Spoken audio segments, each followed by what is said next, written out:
Right. Hi everyone. So today I'm going to talk about some preliminary work on optimizing transductive conformal prediction by using influence functions. And this is joint work with Umang and Adrian. So first of all, well, why are we interested in transductive or full conformal prediction? Indeed, well, there's many alternatives to it, inductive conformal prediction being one of the main ones. And all of these alternatives are applicable to very large data sets, but unfortunately, they have to trade in some statistical power or efficiency to achieve this sort of better complexity, better time complexity. So our goal, well, in this presentation, and this is part of a larger research direction, if you wish, is to optimize full or transductive conformal prediction. So what's the bottleneck of the algorithm? Well, say that we wanted to make a prediction for one test point. And by the way, I'm going to focus on classification. This work is on classification, but we believe it is extendable to regression in some cases. So we start with some training data. We have our non-conformity measure or model. I'll use these terms interchangeably. And then for all possible candidate labels y hat, what we do is we have to run this sort of leave one out operation to compute the p-value. Now, this is specifically for the so-called deleted conformal prediction or deleted non-conformity measures. Again, I think we can extend this, but do ask me afterwards at the poster session. So what do we do? Well, we first incorporate our test point and our candidate label to this multi-set. And then for each point, we have to take out that point, retrain the model on the data, and compute a prediction. And this is, of course, a huge overhead, this having to retrain the model every time. So, and of course, this is very expensive. If training the model only costs big O n, where n is the size of the training data, then the prediction for one test point is n squared c, where c is the number of labels.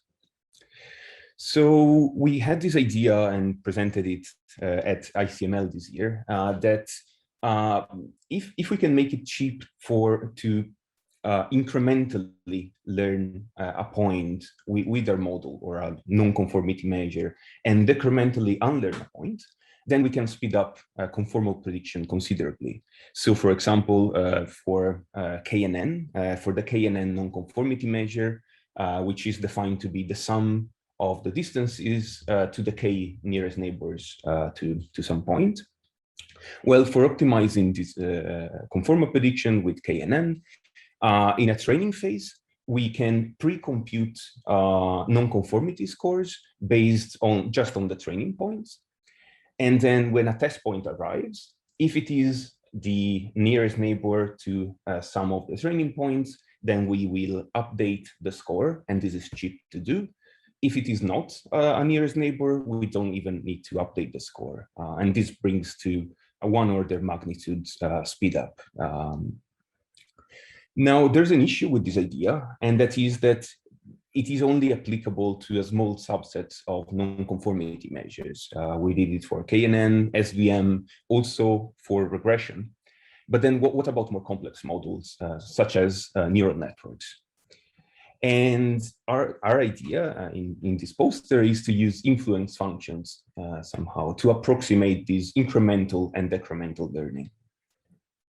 So I'm just going to give you a glimpse of the ideas. So we will assume our non-conformity measure is based on some model that is trained according to ERM. And we assume that we make some basic assumptions on the loss function that we're using. Note that this will capture models from logistic regression to neural networks. One assumption we need to make at the moment is that our model is actually the minimizer according to ERM. I think this can be relaxed in the future. And then the non-conformity measure for a point is simply the loss of that model on that point. Right, so what do influence functions do? Well, these are fairly old techniques, and they enable us to evaluate what is the influence of some training points on the final model. So, for example, say on the right-hand side, you see a model trained on a full training set.